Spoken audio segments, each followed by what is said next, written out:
नमस्कार जय जगन्नाथ संपूर्ण ओडिया रोसई रे आपण मानकु स्वागत जनाऊँगी।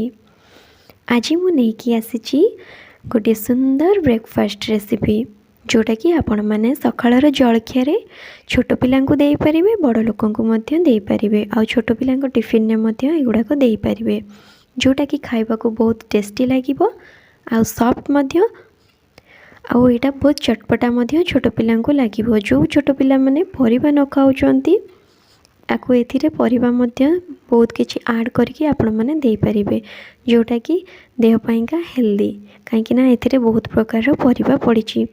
ताले आसंतो आमे स्टार्ट करिबा।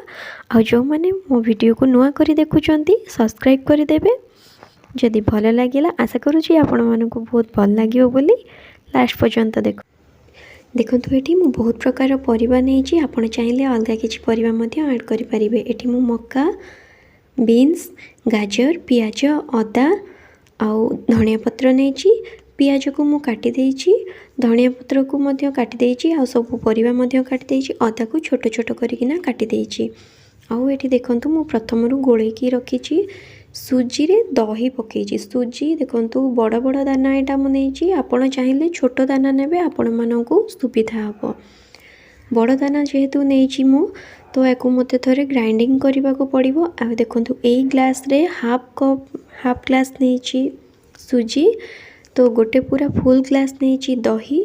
आपण जदि क्वांटिटी रो फुल ग्लास न हैला ता सहित अल्प टिके पानी मध्य ऐड करि परिबे। आउ एको मु आधा घंटे रु घंटे पर्यंत भिजेकी रखिथिली जेहेतु बड़ दाना देखंतु एटा को भल से भिजी नाही तो एको मु एबे प्रथमे गोटे फाइन पेस्ट बने दउची आउ अधा रुआ रुआ सुजी किछिटा रखी देबी। तो एबे देखंतु मु ग्राइंडिंग जार रे ताको काढी दउची यार गोटे फाइन पेस्ट बनेबा पई। एबे देखंतु फाइन पेस्ट हे जाईची। एबे मु ताको गोटे बाउल ले काढी देली। आउ एठी देखंतु गैस रे पैन बसई तेरे किछि तेल दे देली। तेल गरम हैला परे सोरिष ता सहित भृसंग पत्र दे देली। भल से फुटिबा परे अदा पियाज आउ जहा परिबा थिला बीन्स गाजर आउ मक्का से सब को मु एथिरे ऐड करि दउची। आउ एसिरे मु टिके लूण एबे दे दउची आपण आपणको स्वाद अनुसार लूण देबे। आउ एबे किछि समय पई मु ताको फ्राई करि दउची। किछि समय फ्राई करला परे सेथिरे मु अल्प लंका गुंड दउची। आपण चाहिए लंका गुंड को स्किप मध्य करि परिबे आउ चाहिए कंचा लंका मध्य ऐड करि परिबे। आउ एथिरे मु अल्प टिके कस्तूरी मेथी देइची। एबे देखंतु ये अधा अधि सिझी गलानी तो एबे मु गैस रो फ्लेम को ऑफ करि देली। गैस रो फ्लेम को ऑफ करला परे एबे देखंतु से परिबा सब को बैटर रे मिसई दउची। आउ देखंतु केते कलरफुल लागुची जोटा कि छोट पिला को देखिया को बहुत भल लागिबो आउ आखि की देखिया को भल लागिले तो खाइबा को निश्चित इच्छा हबो ना। तो एबे बैटर रे से सब को मु गोळे देली ता सहित धनिया पत्र जो काटी की रखिथिली ताको मध्य एथिरे गोळे देली। आपण चाहिए धनिया पत्र एठी कम मध्य करि पारंती। से सब को एबे मु देखंतु भल से मिसई देली। एबे पैन को मु गरम करिली ता दरे अल्प तेल देली। एथिरे बेसी तेल जमारू भी लागिबनी बहुत कम तेल लागिबो।